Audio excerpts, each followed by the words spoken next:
Eh bien, bonjour. Je suis ravi d'avoir l'occasion de vous parler de nos travaux. Je remercie Marc de cette invitation et effectivement, c'est toujours un plaisir de travailler avec Marc. Donc, je vais vous parler effectivement de taux de retour énergétique, EROI en anglais, pour Energy Return on Energy Invested, qui est un critère qui, à notre avis, n'est pas assez utilisé pour faire de la prospective sur le bouquet électrique. On commençait. Donc c'est ce travail que je vais vous parler.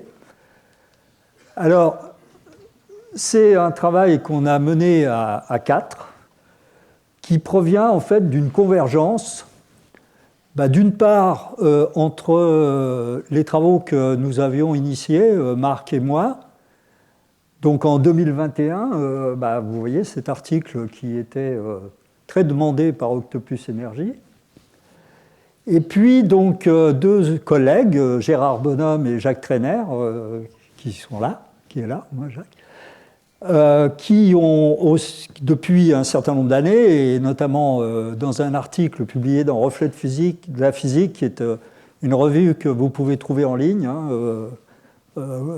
disponible, ont mis en avant l'importance donc de ce taux de retour énergétique dans l'évaluation des systèmes énergétiques. Et je m'en souviens, c'est Jacques qui est venu une fois me voir en me disant « Tiens, ça vaut peut-être le coup qu'on fasse quelque chose à partir des études de scénario que vous aviez fait. » Et donc ça a donné cet article qui est sorti donc en début d'année, où on était les 4 co-auteurs. Alors, puisque ça a été mentionné, article, les 3 précédents avaient 3 relecteurs, là on en a eu 4 même.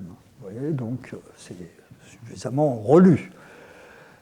Et on a fait un corrigendum, je l'expliquerai tout à l'heure pourquoi. Voilà, donc l'article c'est sur l'utilisation de cette notion de taux de retour énergétique, EROI, que j'emploierai plutôt par la suite, pour étudier le bouquet électrique français tel qu'il se projetait jusqu'à il y a 15 jours, puisque là, vous verrez des valeurs de scénario encore assez optimistes au point de vue des productions.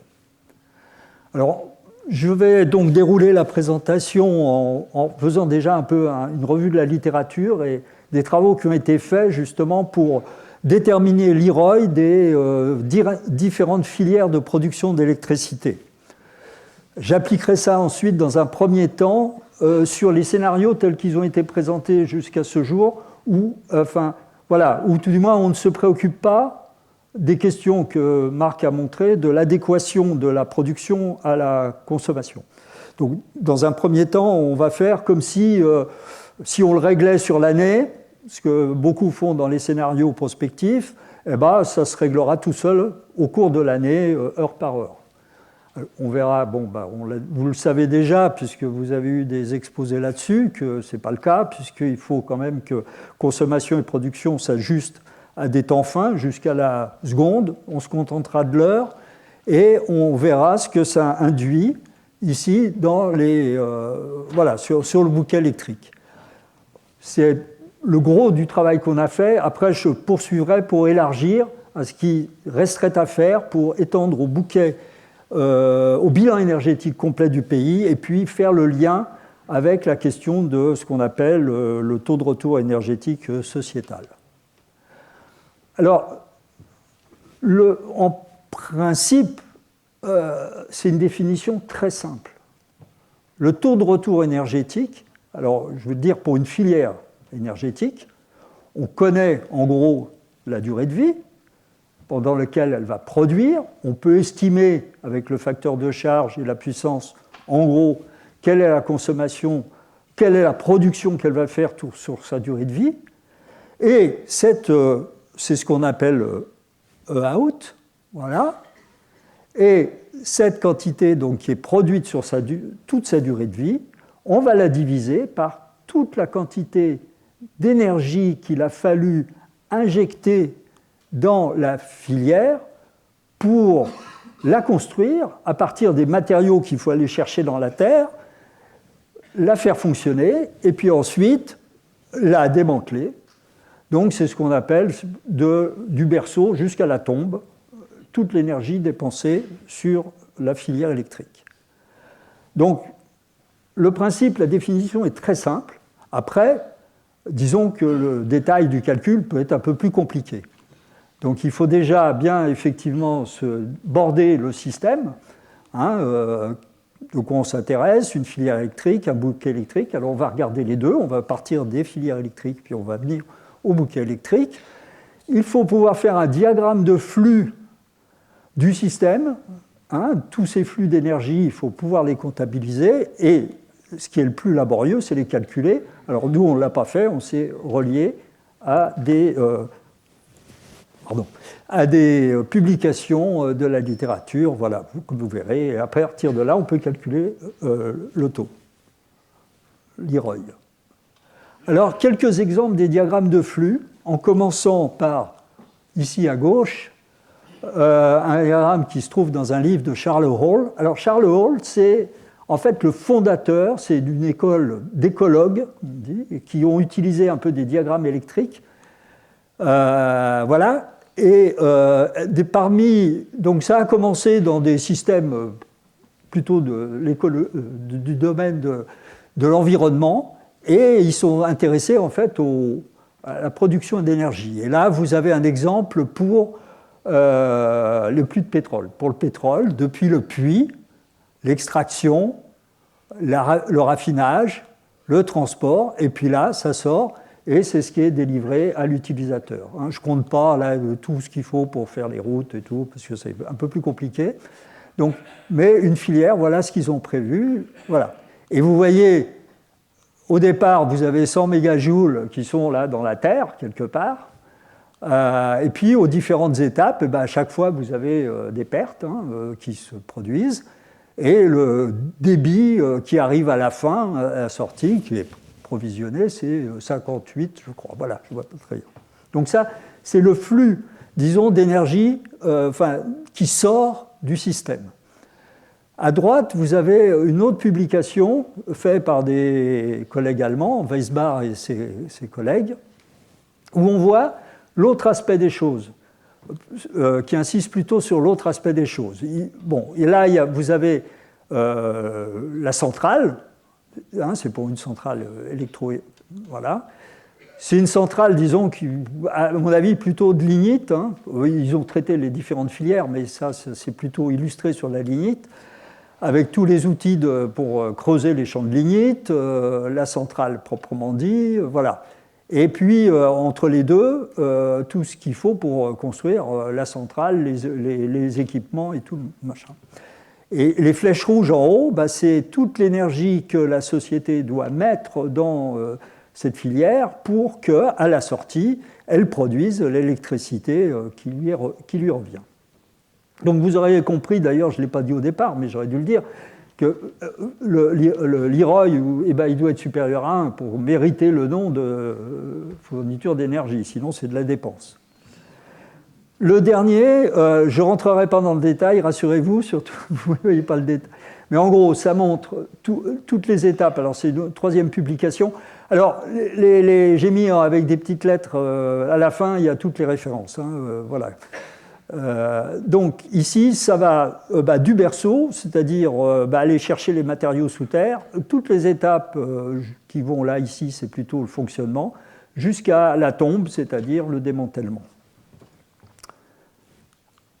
Alors, ici, c'est un peu la synthèse de ça avec donc, je le prends surtout pour les diagrammes qui sont intéressants parce que ça permet de visualiser mieux les différentes sources. Et ce type de symbole, c'est connu dans la littérature, c'est les symboles d'Odum. Odum, c'était je dirais, le professeur qui a formé Charles Hall. Donc, dans ce système, voilà, dans cette discipline d'écologues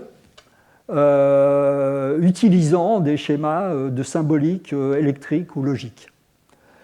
Donc vous voyez, là, il représente les sources d'énergie par des ronds. Les flux d'énergie, bah, c'est les flèches. Les pertes, c'est ça, c'est ce qui va vers la Terre. Voilà. Ici, vous avez un réservoir. En gros, c'est ce qu'il y a dans le sol, hein, qui contient une quantité, voilà, et qui va alimenter. Donc tout ça, ça commence à être le système d'énergie proprement dit. Je le détaillerai plus après, hein, je ne rentre pas dans le détail. Enfin, notez juste ça, ce genre de triangle, enfin, je ne sais pas comment le nommer, rectangle un peu dirigé, c'est travail-production.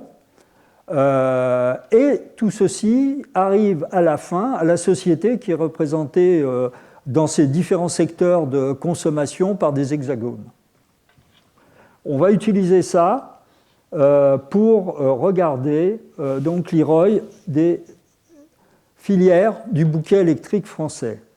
Et dans un premier temps, voilà, j'ai fait un peu ce diagramme à partir donc des symboles d'Odum.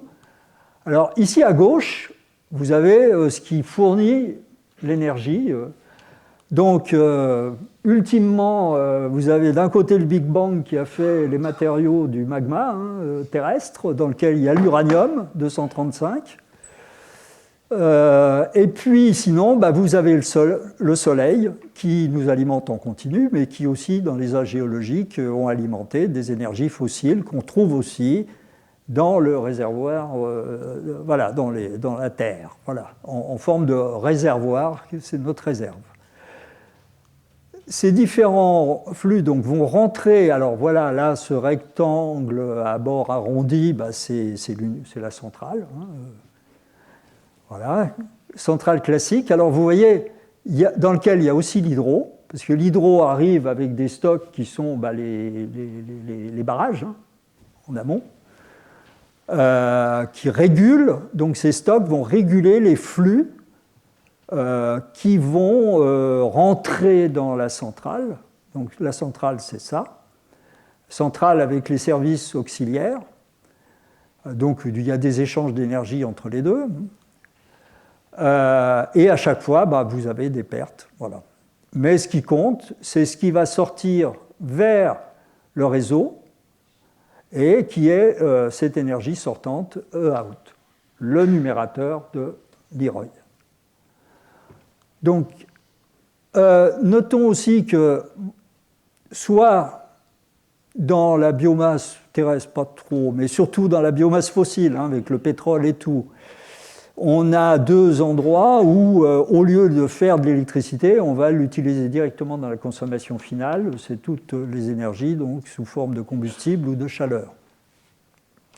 Donc cette société qui est alimentée par ces deux flux d'énergie, donc les combustibles et puis l'électricité, eh bien, renvoie, comme on l'a vu, hein, pour tout ce qui est nécessaire à la construction de la centrale, donc depuis les matériaux qu'il faut extraire de terre, la construction.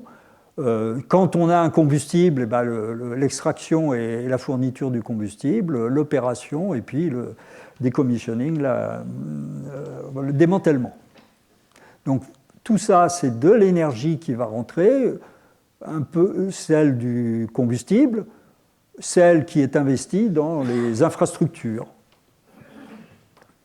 Et donc, toute cette énergie qui part, c'est EIN, c'est le dénominateur de l'IROI. Alors, comme je vous ai dit, ces travaux sont quand même assez laborieux, donc on a pris deux sources pour avoir des valeurs pour les filières électriques. Donc les deux sources, elles ont été déjà vues un peu auparavant. C'est Weisbach et Hall et Kiss et Hall.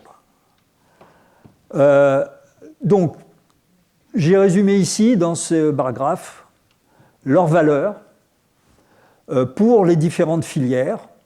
Donc vous voyez des valeurs qui montent jusqu'à 50 hein, pour le nucléaire, l'hydraulique. Alors pour une source, pour l'autre, c'est beaucoup plus bas. Puis pareil, hein, on voit que ça dépend un petit peu des sources.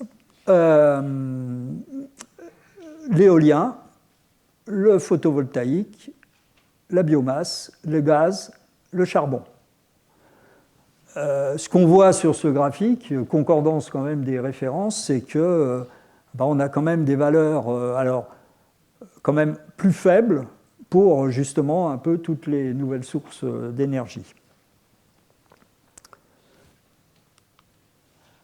Alors on va appliquer ça maintenant au bouquet électrique. Alors pour commencer 2019, bon, on aurait pu prendre plus récent, mais ça ne change pas trop comme on a vu, hein, c'est assez constant.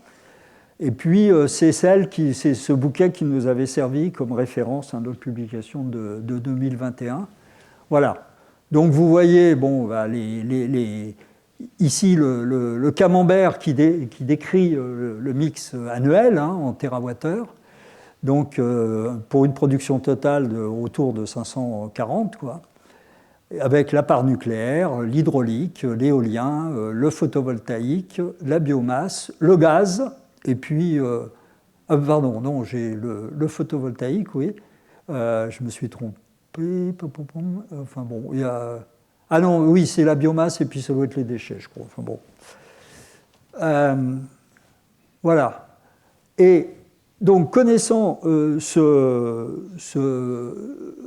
bouquet, connaissant les IROI des filières, on peut en déduire, compte tenu de la production donnée de l'année, eh bien, l'énergie qu'il faut affecter en termes d'énergie dépensée pour la filière. Bon, en gros, parce que le détail est donné dans l'article, en gros, on fait une équirépartition sur la durée de vie de la centrale de tout ce qui a servi au point de vue de toute l'énergie qui va être dépensée au cours de sa durée de vie.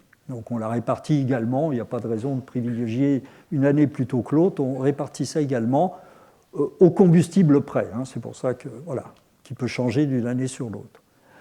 Donc, connaissant les IROI, on peut déduire les énergies investies dans chacune des filières pour accomplir ce bouquet électrique, cette production. Donc on voit le détail des différentes sources, hein, nucléaire, hydraulique, éolien, photovoltaïque, voilà. Et on arrive à un total pour ce bouquet qui se situe entre 18 et 26 TWh, suivant les sources, hein, c'est là un peu la plage des deux sources qu'on avait.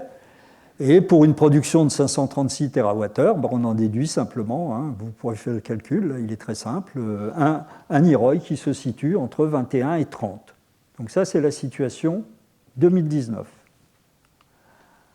Alors, on a regardé ensuite le scénario qu'on avait pris dans un article de 2021 avec, comme on le voit encore, une production ambitieuse de 750 TWh qu'il faudra peut-être réviser par la suite.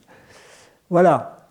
Et la répartition qu'il y a au point de vue du bouquet entre le nucléaire moitié et puis le reste, c'est surtout les énergies renouvelables, l'hydro, l'éolien, le PV, la biomasse.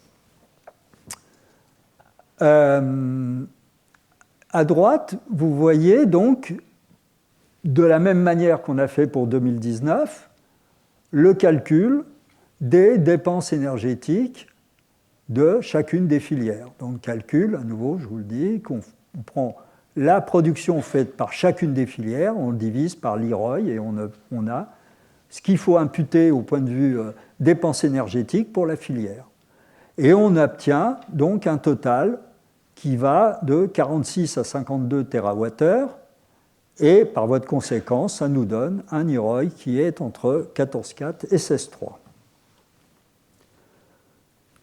Deuxième scénario à 2050 qu'on regarde, alors c'est un scénario 100%, il se trouve qu'il y a toujours des gens qui font la promotion de scénario à 100%, donc on a regardé un.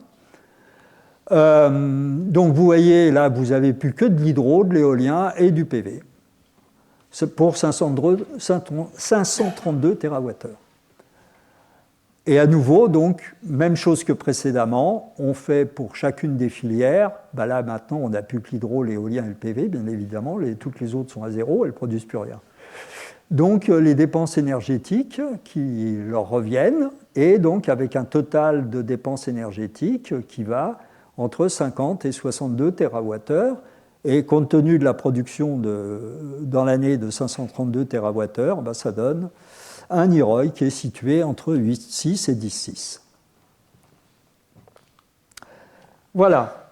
Donc, à ce stade, donc, on a regardé toutes les sources d'énergie, y compris les nouvelles éoliennes et photovoltaïques, comme si elles se comportaient comme les sources qu'on avait avant, voilà, hydraulique, nucléaire ou gaz, qui sont pilotables.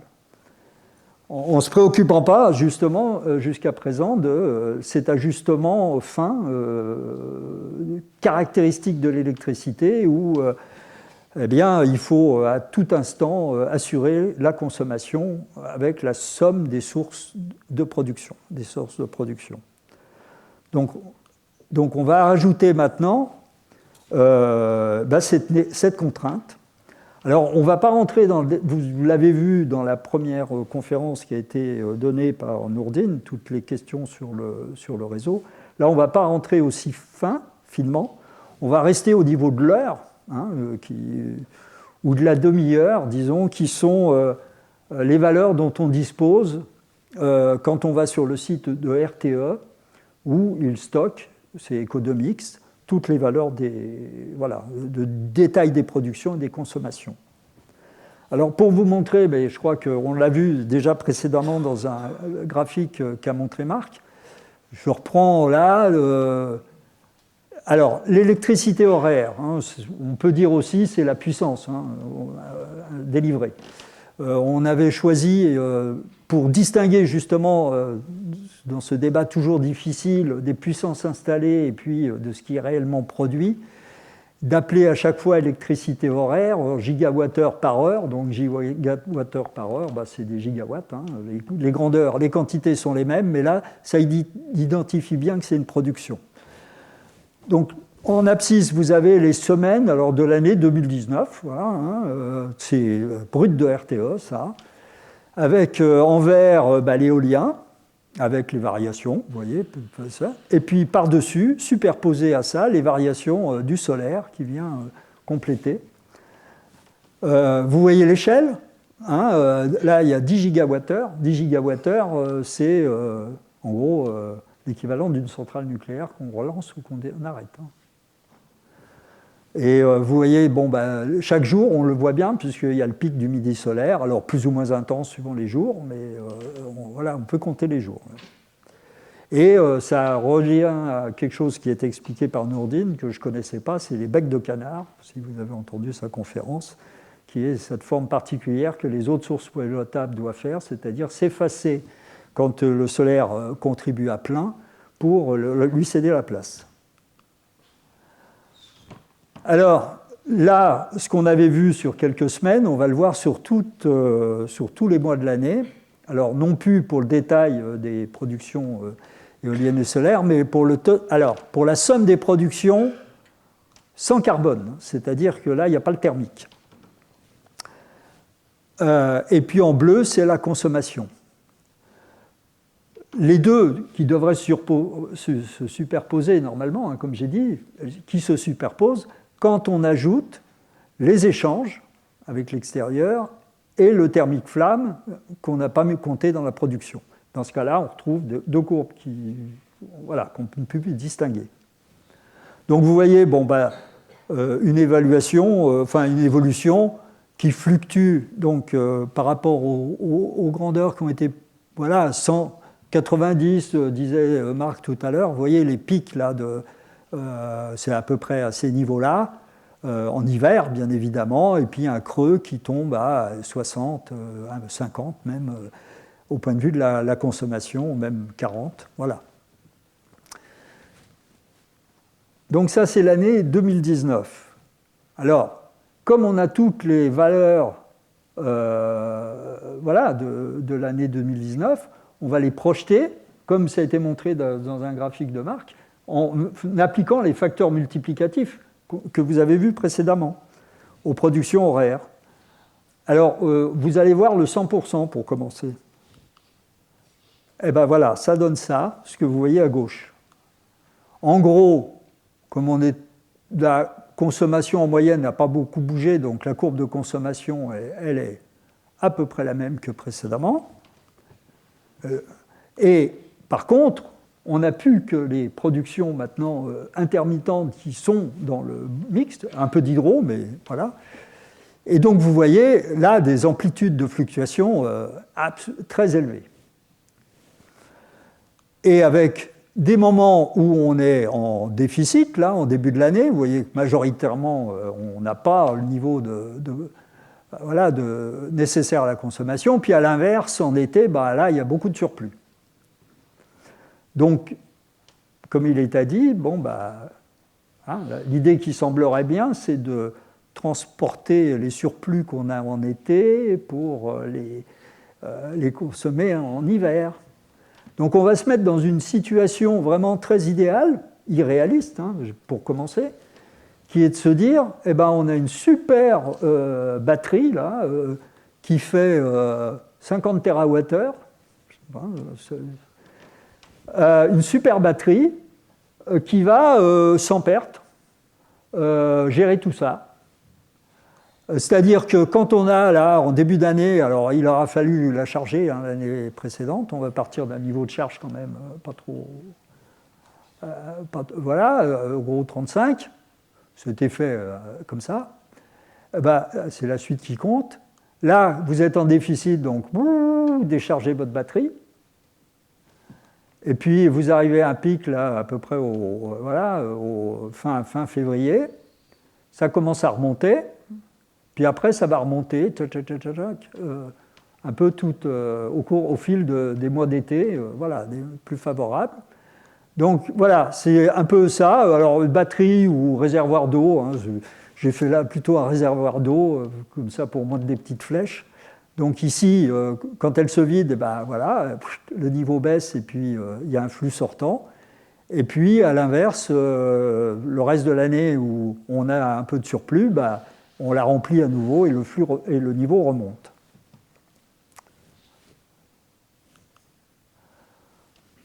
Alors ici, à gauche, vous avez justement les flux, alors vu du réseau, l'espèce de carré bleu, là, c'est le réseau électrique.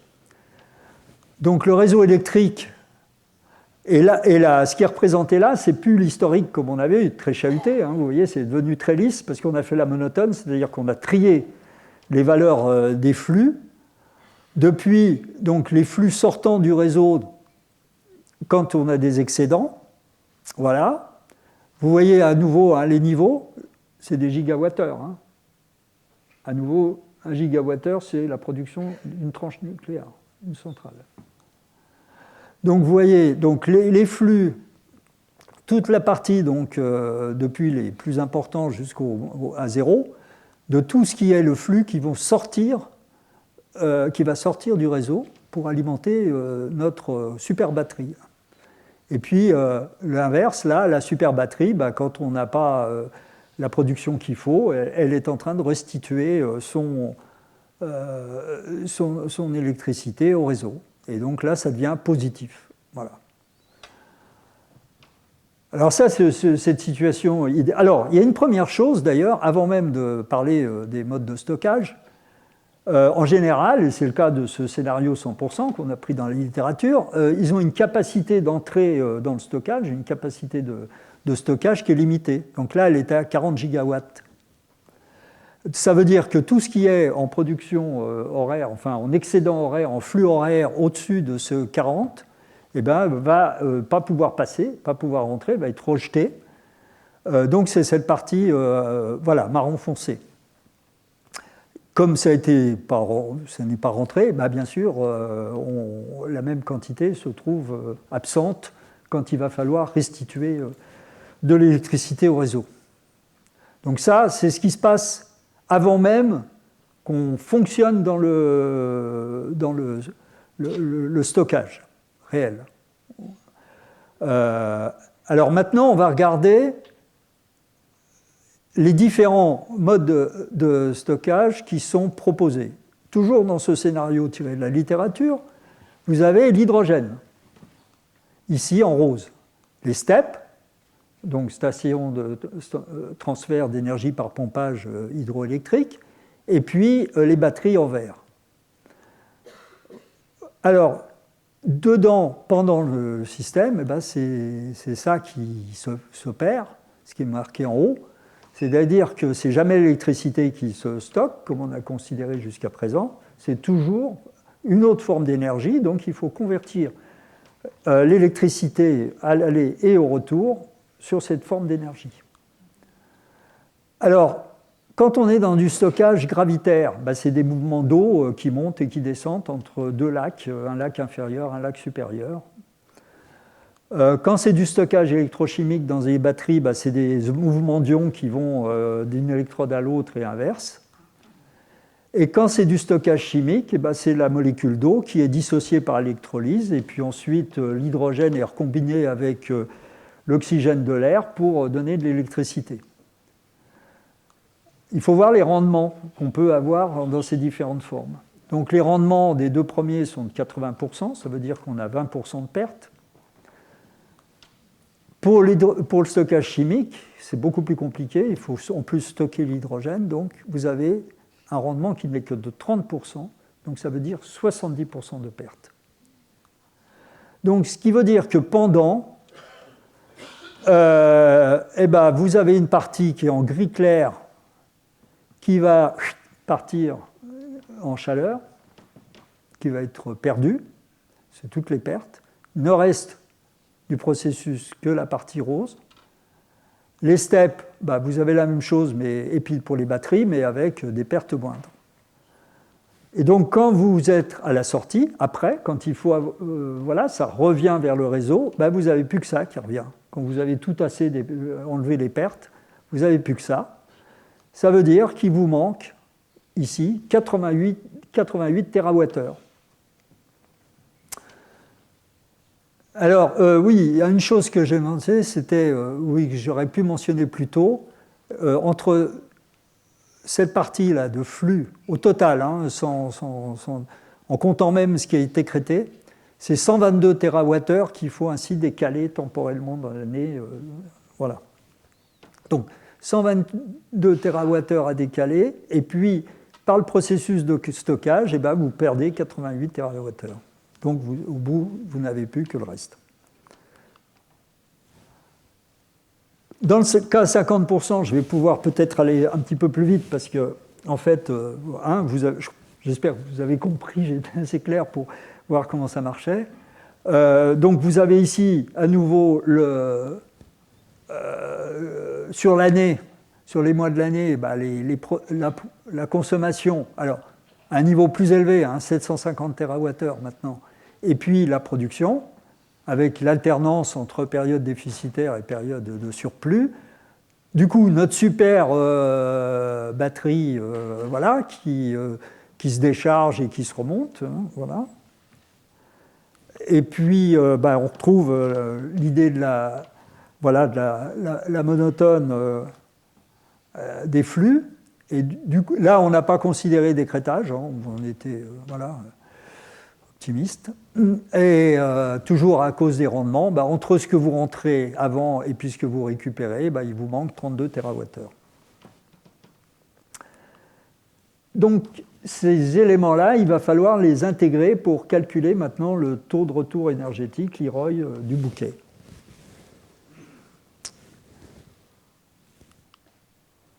Alors, je reprends le diagramme. Je vais passer peut-être un peu de temps pour vous le décrire.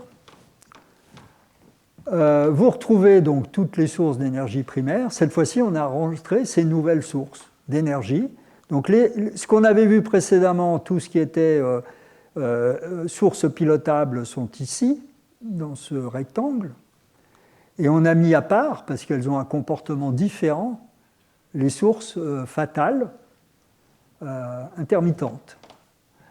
Différentes parce que le soleil et le vent interviennent directement en entrée des centrales, imposent donc leur flux au flux électrique qui en sort.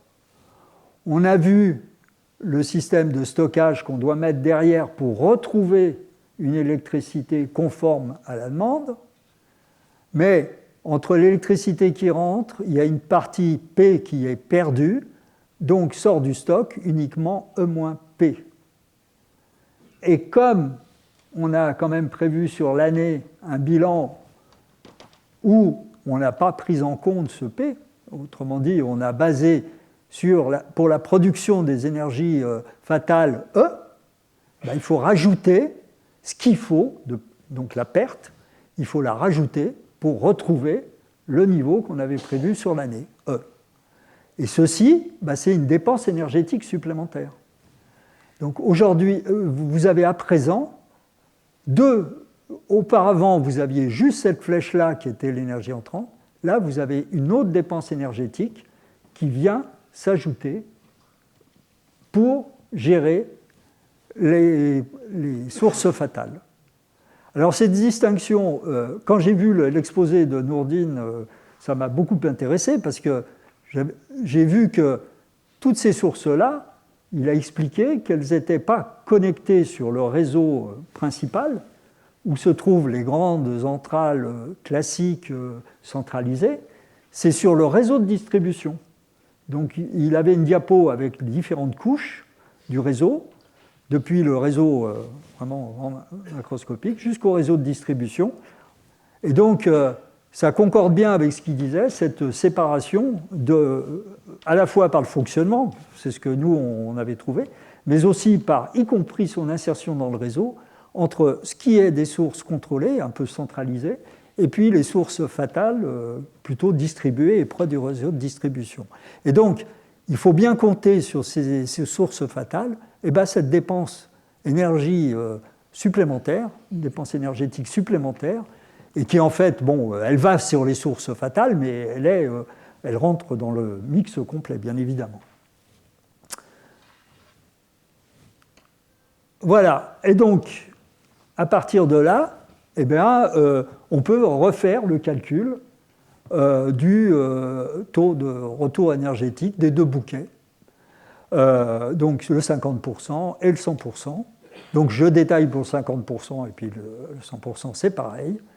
Au bouquet, on ajoute donc les 32 TWh qu'il faut pour compenser les pertes à ce qu'on avait calculé précédemment de dépenses énergétiques dans la fourchette 46-52.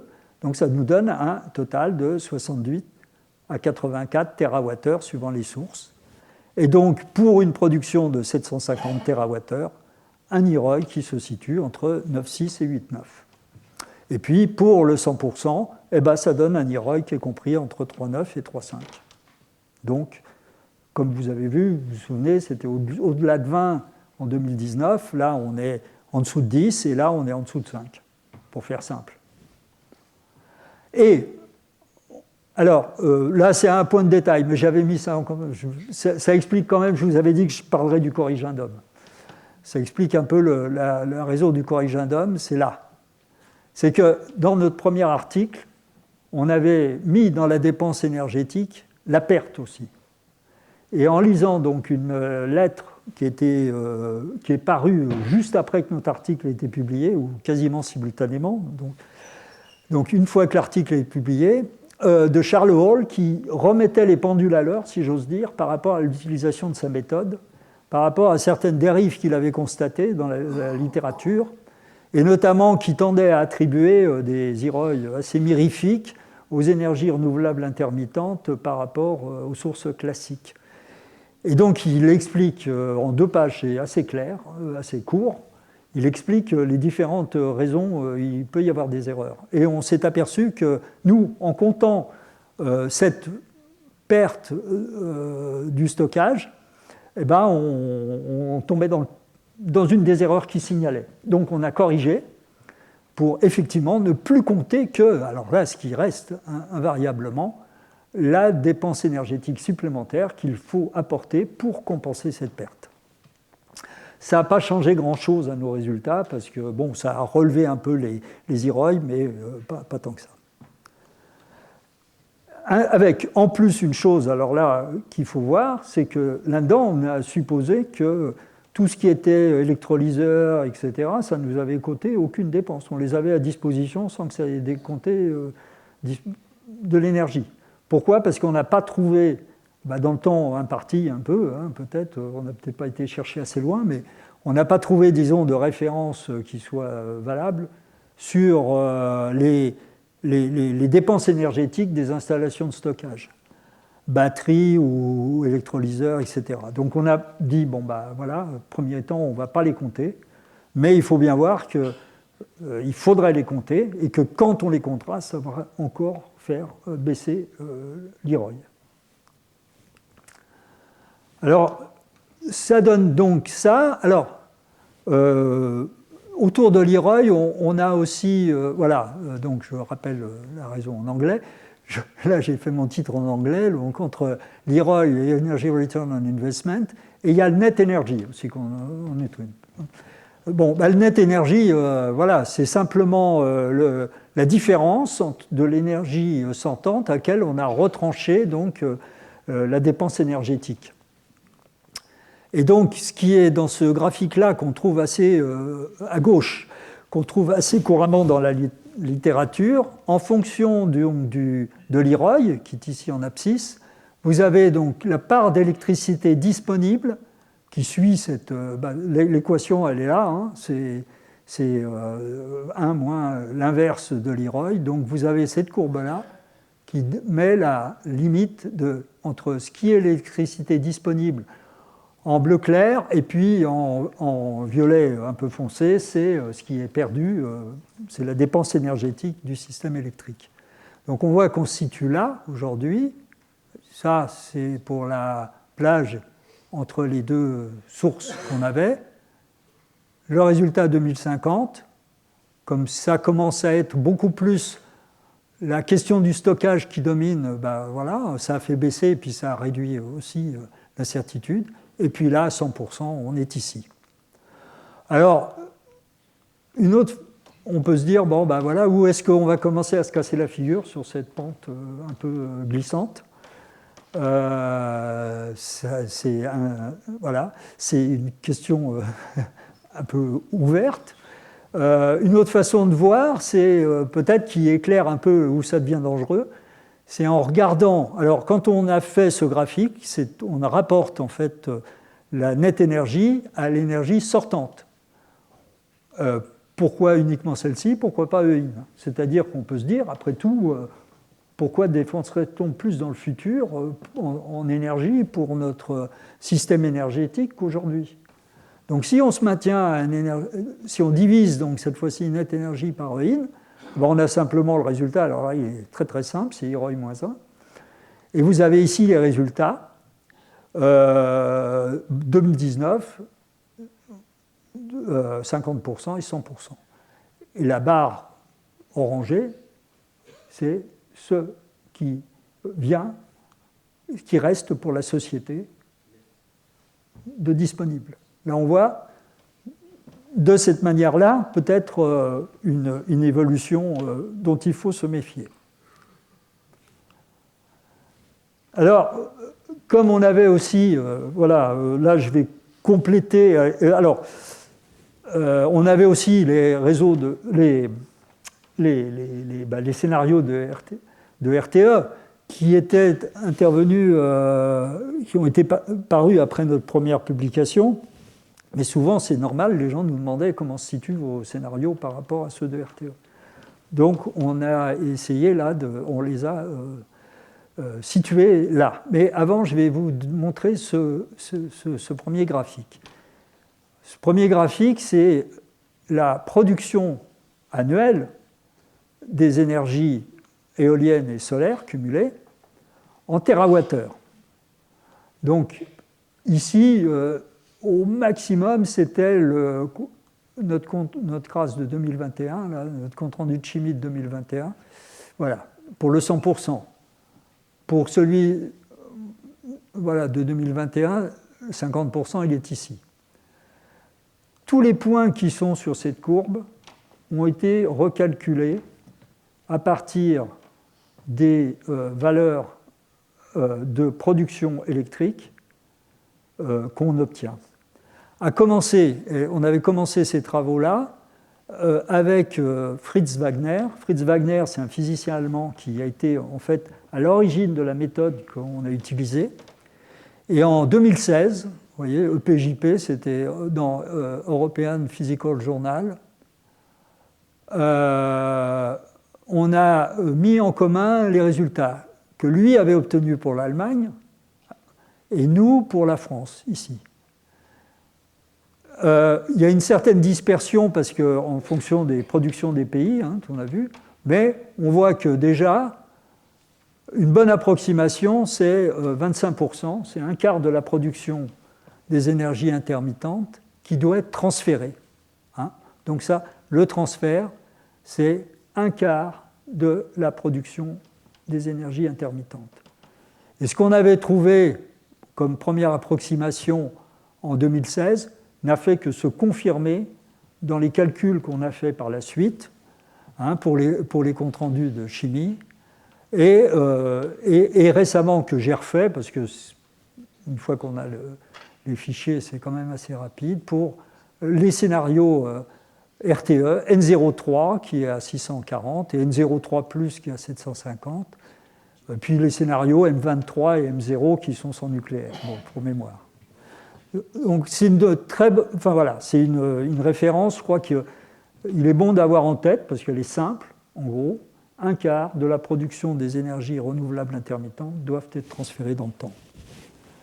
Et ce qui, du coup, en prenant les options qu'on avait pour le stockage dans nos articles, vous voyez ici maintenant les résultats, où se situe N03, qui vient donc entre 2019 et 50%, N03+, juste après, et puis voilà. Voilà. Donc, là, il va falloir que j'accélère un petit peu pour parler, mais ce n'est pas grave, parce que je dirais que c'est plus les sujets de prospective d'avenir, donc, et moins de... Voilà. Parler, effectivement, le bouquet électrique, on en a fait une partie. On a fait une partie du bouquet énergétique, et idéalement, ce qu'il faudrait, c'est continuer pour le bouquet énergétique. Alors, le bouquet énergétique, ça, c'est les flux qu'on voit souvent. Alors, on en voit pas mal publiés en France, on a les mêmes. J'ai pris celui-ci, qui est à Lawrence Livermore Laboratory. C'est pour ça que vous avez ce qui est, au point de vue de la consommation US. Pourquoi ? Parce que c'est le seul que j'ai trouvé qui non seulement indique les pertes en gris du secteur électrique qui se trouve ici, donc peut-être deux mots pour vous dire, au cas où, pour expliquer. En gros, vous avez ici toutes les sources primaires, celles en haut qui vont uniquement vers la production d'électricité, celles qui sont avec les fossiles mixtes, principalement le gaz, voilà, qui vont pour l'électricité et qui vont aux consommations finales directement. Et ici, vous avez les différents secteurs de consommation classiques, habitat, résidentiel, industrie, etc. Transport, bien évidemment, en bas, avec le pétrole, voilà. Alors, oui, donc ce graphique, je l'ai pris parce qu'il a l'avantage de montrer non seulement les pertes au niveau du réseau électrique, mais aussi au niveau des consommation finale. Parce que le rendement de Carnot qui s'applique sur une centrale thermique, il s'applique aussi bien sur un moteur. Donc là, il y a des pertes.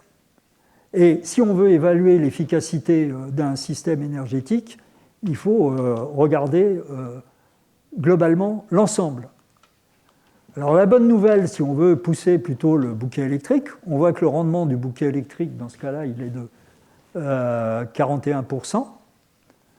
Et quand on fait le même calcul, j'ai été feignant, j'ai pas pris j'ai pris le total à la fin. Pour le bouquet énergétique complet, on est plus bas, 34%. Donc ça veut dire qu'a priori, au point de vue rendement, c'est mieux l'électricité, dans le cas des États-Unis. En France aussi. Parce qu'il se trouve que sur ce site-là, on a pas mal de pays, et on trouve deux valeurs pour la France, la dernière, 2017. Avec les valeurs donc d'énergie. On vous retrouvez toutes les sources. Voilà. La bifurcation que j'ai mis en rouge pour dire, Voilà, il y a une partie qui va au réseau électrique et puis l'autre qui va directement en consommation finale. Et à nouveau, si on fait le bilan du rendement, le bouquet électrique, il est là de 35%. Un peu plus bas parce que le gaz, on sait, ça a des rendements thermiques meilleurs. Hein. Donc il y avait beaucoup de gaz fossile aux États-Unis, donc mais il y a un meilleur rendement. Et puis le rendement du bouquet énergétique, à nouveau, il est plus bas, il est à 30%. Alors justement, cet avantage du rendement du bouquet électrique américain, il est quand même largement compensé par le fait que les États-Unis sont encore à 384 grammes de CO2 par kilowattheure produit d'électricité. Et puis la France, elle est même plus bas maintenant. Hein. Et là, dans ce graphique, en 2024, elle était à 44 grammes de CO2. Donc parmi, on ne le répète jamais assez, donc il faut le répéter, parmi les taux au niveau mondial les plus faibles. Alors, après, l'étape suivante, je dirais, c'est de faire le lien avec une école d'économie qui a compris l'importance de l'énergie, ce qui s'appelle Biophysical Economics. Alors, vous avez ici ce qu'on trouve sur leur site, hein, au point de vue déclaration d'intention, et ce que j'ai remis ici, en gros, c'est des économistes qui considèrent qu'effectivement l'énergie est première dans le fonctionnement des sociétés et qu'elle doit être remise au premier niveau, et donc qui s'y emploient. Donc c'est a priori des gens avec qui on devrait pouvoir travailler, approcher, disons, des travaux intéressants. Alors, le taux d'énergie, là, il est en ordonnée. La moyenne mondiale, elle est ici. Vous voyez les différents pays, les cercles étant proportionnels à leur population. Vous voyez en gros la Chine est juste au niveau de la moyenne mondiale. Et vous voyez là quand même les pays plus anciennement développés, voilà, les États-Unis. Et comme en abscisse, c'est le PIB par habitant, vous voyez qu'il y a quand même une certaine corrélation entre le PIB par habitant et la consommation d'énergie. Plus les pays sont riches en PIB, plus ils consomment de l'énergie. Alors cela dit, on peut regarder les choses un peu autrement. Toujours, alors c'est en gros ce même site de Biophysical Economics, je crois. On peut regarder un autre index que le PIB. C'est l'index de développement humain. Alors, ne me demandez pas dans le détail comment c'est fait, je serais bien capable de vous le dire, mais c'est intéressant de voir que c'est une autre réflexion. Et ici, vous avez donc en abscisse toujours la quantité d'énergie par habitant, consommée par habitant. Alors, donc à nouveau, ici, elle est devenue verticale, maintenant, la consommation mondiale moyenne. Et ce qui est intéressant dans ce graphique, c'est qu'on voit qu'effectivement, il y a une corrélation forte entre la consommation d'énergie et l'index de développement humain, qui est au top au niveau 1, dans la première partie. Et puis après, il semble qu'il y a un plateau, disons, qui s'établit, où on se demande si ça vaut la peine de doubler la consommation d'énergie. Voilà, parce que, alors, il y a des contraintes spécifiques aux différents pays. Voilà, USA, il y a des grandes distances à faire, des choses comme ça. Bon. Mais là, on peut se dire, c'est toute une zone où, effectivement, la réduction d'énergie peut se faire sans peut-être trop d'impact sur le développement humain. Alors, une autre chose qui est intéressante, qui nous ramène à l'IROI, vu précédemment, c'est ce graphique qui est une sorte de pyramide de Maslow. Alors, elle est posée sur la pointe, là, simplement parce qu'elle montre le développement des fonctions d'une société depuis les cueilleurs-chasseurs jusqu'à l'agriculture, etc., et jusqu'aux sociétés modernes, en fonction d'un IROI croissant.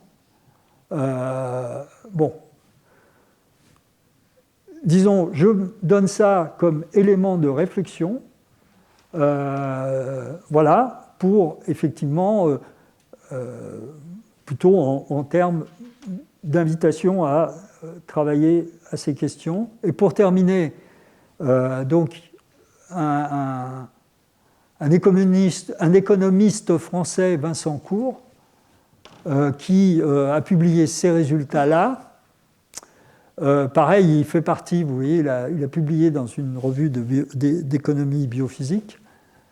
Bon, c'est pour les pays européens, alors sur des index plutôt économiques, hein, il en déduit des valeurs d'IROI dont on voit que, bon, ils se stabilisent autour de 5-6. Voilà. Mais c'est l'IROI sociétal, c'est-à-dire que comme le reste de la société ne produit rien, il émet dépenses. Donc on peut penser que l'IROI sociétal, il est forcément plus bas que l'IROI du système énergétique et a fortiori électrique. Voilà, pour conclure, je dirais que il nous semble, hein, avec mes 3 co-auteurs, que le taux de retour énergétique, c'est une méthode qui a un fort potentiel, qui est puissante pour anticiper, au moins qui est à prendre en compte, pour anticiper la performance du système électrique ou énergétique qu'on projette pour l'avenir.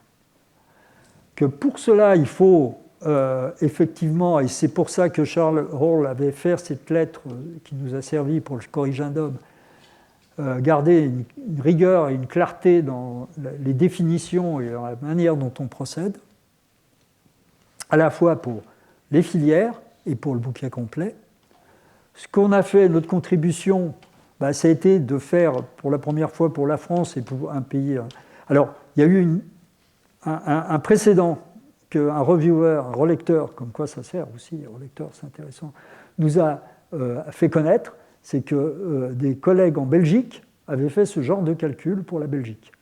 Mais comme la Belgique, c'est quand même une situation un peu différente de la France au point de vue taille, et voisins justement peuplés comme la France, l'Allemagne qui les entourent et qui peuvent approvisionner leur réseau, la problématique était un peu différente, mais voilà, ils ont avant que... Alors, à part cette publication pour la Belgique qu'on nous a fait connaître, on n'a vu nulle part, je dirais, une publication de ce type où on est allé jusqu'à estimer l'IROI d'un bouquet électrique, voilà, doté des moyens de gestion des flux intermittents. Le résultat, vous avez vu que les valeurs d'IROI des bouquets électriques baissent avec une part croissante d'énergie fatale.